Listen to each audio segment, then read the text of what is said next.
There are over 30 species here. The red piranha is the most common and most feared. But even they are on the river wolf's menu.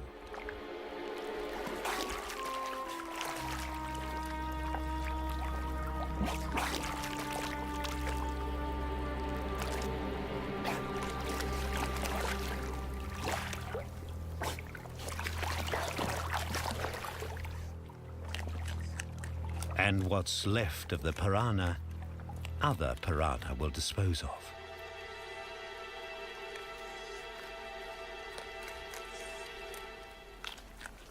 As predatory king of Amazonia, the giant otter can choose from a huge variety of fish. But below, there are other predators also eager to take advantage of this variety and abundance.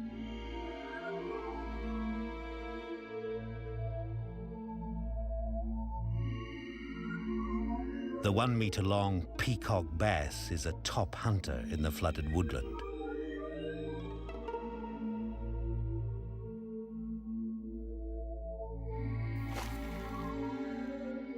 To hide from predators, some fish use camouflage. One of the most effective is the leaf fish. But there's a double advantage to its disguise. By drifting like a fallen leaf, it not only hides from its enemies, it may also hide from its prey.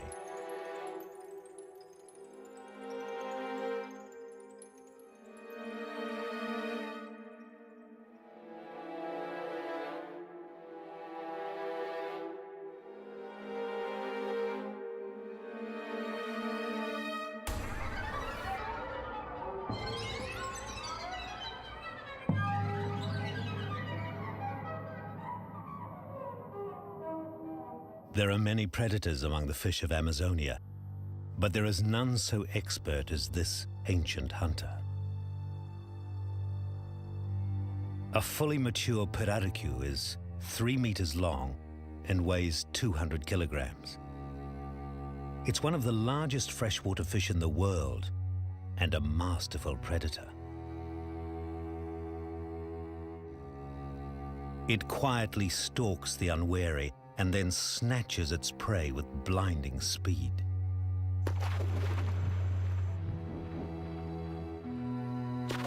Nothing is safe from its enormous mouth.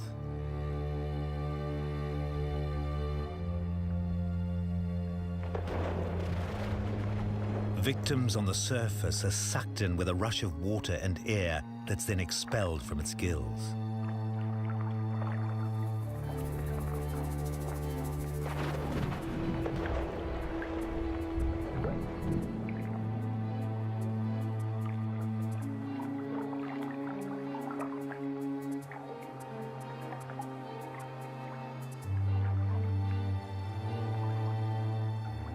This ancient predator has survived for about 100 million years.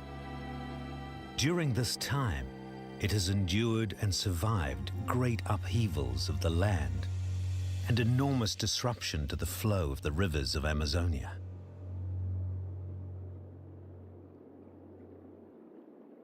The flooded forest is also home to another relic of those upheavals. The Amazonian stingray has venomous stinging spines on its tail. Its ancestors once swam in the Pacific Ocean. The 20 species of stingrays still found here provide a clue as to how Amazonia was created. It's thought that the rivers of Amazonia once flowed west into the Pacific Ocean. But tens of millions of years ago, enormous geological forces buckled and pushed up the land, cutting off the sea and creating the Andes Mountains.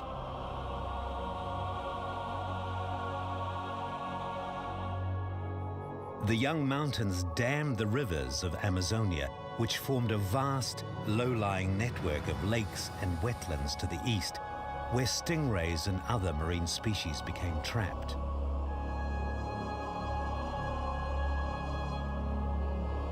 Around 5 million years ago, further upheavals slope the land eastward until the waters finally burst through into the Atlantic, creating the new Amazon River.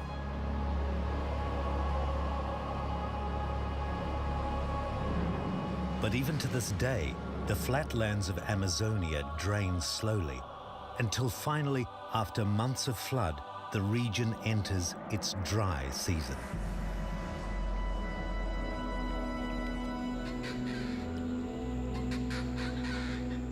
It's been 4 months since the first rains fell. Water levels have now begun lowering as floodwaters slowly find their way back into rivers that haven't been seen for half a year.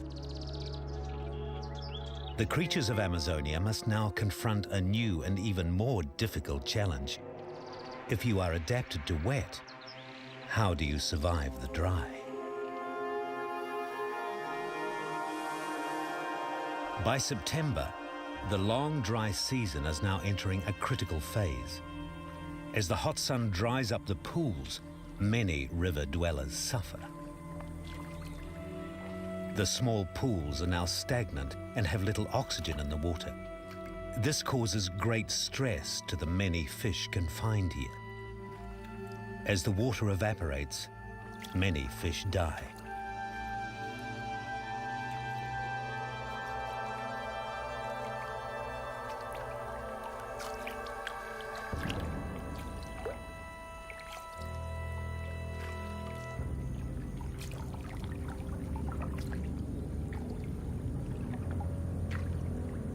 During the floods, a water monkey or arowana lived in 2 worlds, hunting insects among the branches. Now it dies, just another fish out of water.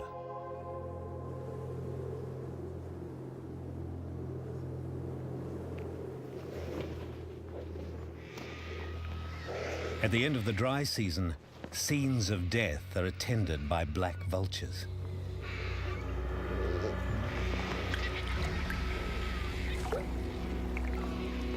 Although there is water, it has little or no oxygen left. In pools and ponds across Amazonia, fish die in huge numbers.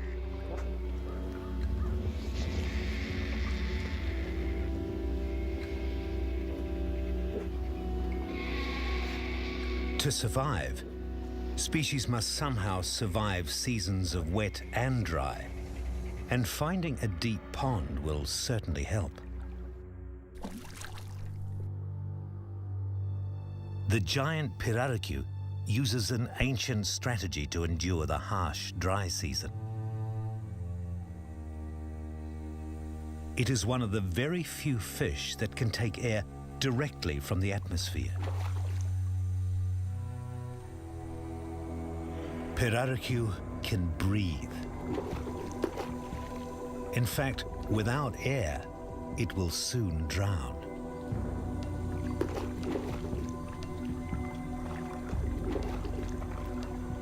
Long ago, the ancestor of the Pirarucu evolved a lung-like organ. It gulps air from the atmosphere that is absorbed into its bloodstream as if through a lung.